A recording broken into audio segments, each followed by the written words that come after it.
Hello friend, this is Preeti and welcome to RP classes. आज हम करेंगे एक्सरसाइज 5.2 का 11th क्वेश्चन, जिसमें कहता है which term of the AP 3, 15, 27, 39 will be 132 more than it's 54th term. जैसे सबसे पहले स्टेटमेंट को ही समझो।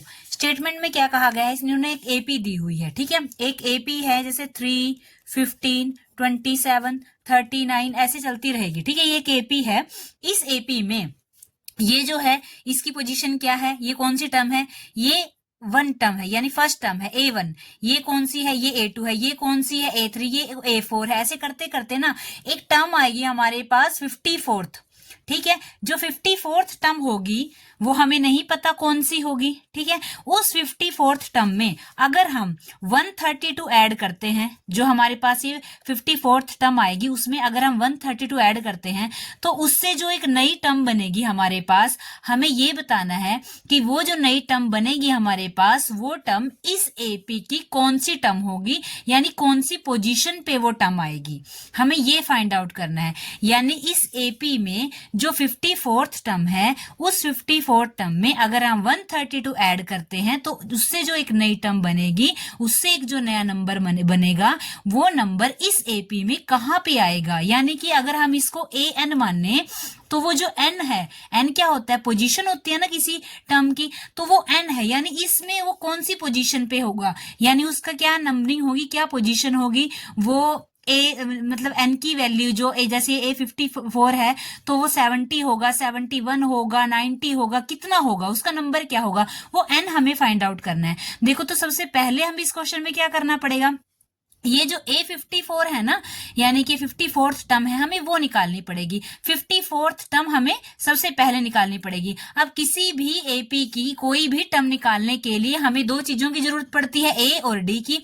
तो ए और डी हम इस एपी में से फाइंड आउट करेंगे सबसे पहले, फिर A54 निकालेंगे, फिर उसमें 132 ऐड करेंगे, फिर हमारे पास ये टर्म आएगी और वहां से हम n फाइंड आउट करेंगे। तो इस सारे क्वेश्चन में ये प्रोसीजर करना है। बड़ा सिंपल क्वेश्चन है, बस आपको इसकी स्टेटमेंट सबसे पहले समझ आ जानी चाहिए, ठीक है। उम्मीद करती हूँ स्टेटमेंट समझ आई होगी। अब आप देखो इस क्वेश्चन को पेपर में लिखना कैसे है, करना कैसे है, ठीक है।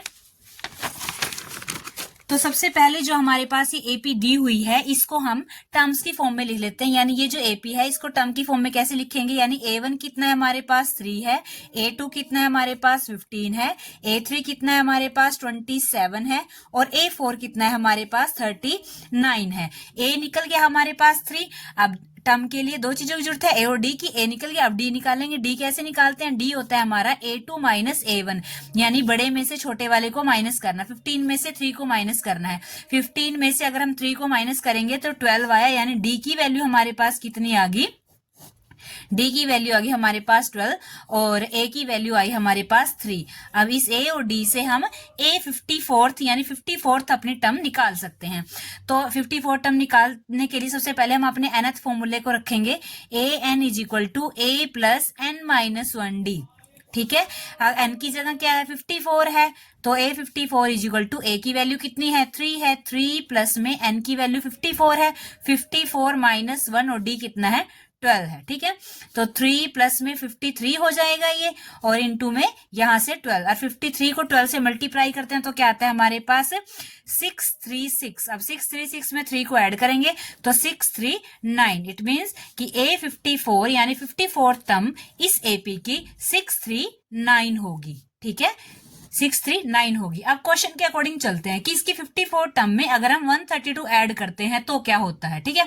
तो जो टर्म आएगी वो कौन सी पोजीशन पे होगी, यानी क्वेश्चन के अकॉर्डिंग हम चलते हैं। जो क्वेश्चन वालों ने बोला हुआ है, क्या अकॉर्डिंग टू क्वेश्चन इन्होंने क्या कहा कि जो इसकी 54 टर्म आएगी ना, यानी वो an जो हमारे पास बनेगा वो कैसे बनेगा, A54 में अगर हम ऐड करते हैं 132 को, 54 में 54 टर्म में जब हम 132 को ऐड करते हैं तो उससे एक नई जो हमारी क्या बनेगी, टर्म बनेगी।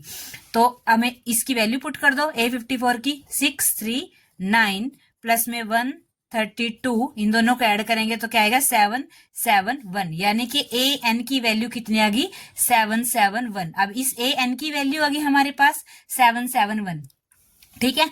n हमें नहीं पता, हमें ये n निकालना है कि ए एन तो हमारे पास आ गई 771। अब हमें ये बताना है कि ये ए एन यानी nth टर्म जो हमारे पास आई है वो इस एपी की कौन सी पोजीशन है, यानी n क्या है उसका। ठीक है, तो इस n को निकालने के लिए हम वही nth वाला फॉर्मूला अप्लाई करेंगे।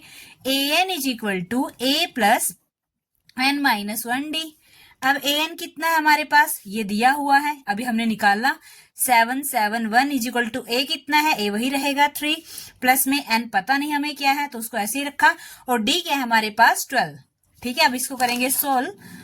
771 ये 3 इधर प्लस का है, इधर आके माइनस का हो जाएगा, और उधर क्या रहा n माइनस 1 और साथ में क्या है 12। अब 12 n माइनस 1 के साथ क्या है मल्टीप्लाई में, इधर आके डिवाइड का हो जाएगा। सबसे पहले 771 में से 3 को माइनस करते हैं तो क्या बचा है 768, और ये 12 इधर आया, divide by 12 is equal to n minus 1। अब n के साथ 1 है, 1 को भी इधर लेके आए तो क्या करेंगे, सबसे पहले 12 को इससे कट करते हैं, 12 1 जा 1, 12 6 जा 72, बचा कितना 4 8, 12 4 जा 48।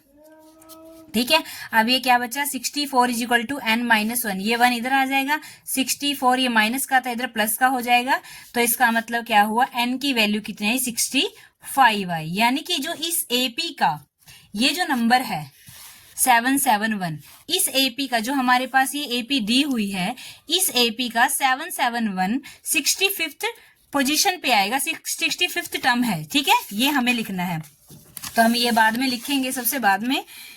Hence 65th टर्म जो है हमारी of an AP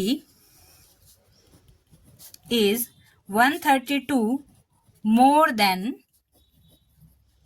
it's 54th term. ठीक है, ये इसकी 54th टर्म है जो, उससे ये जो 65th टर्म है ये 132 ज्यादा है। ठीक है, 132 ज्यादा है, तो हमने यही निकालना था। अगर आपको क्वेश्चन अच्छे से समझ आया तो वीडियो को लाइक शेयर एंड सब्सक्राइब कीजिए, और अगर आपको इसी एक्सरसाइज के अदर क्वेश्चन करने हैं या फिर अलग एक्सरसाइज के कोई भी क्वेश्चन करना है तो आप हमारे चैनल की प्लेलिस्ट या डिस्क्रिप्शन चेक कर सकते हैं। Thank you.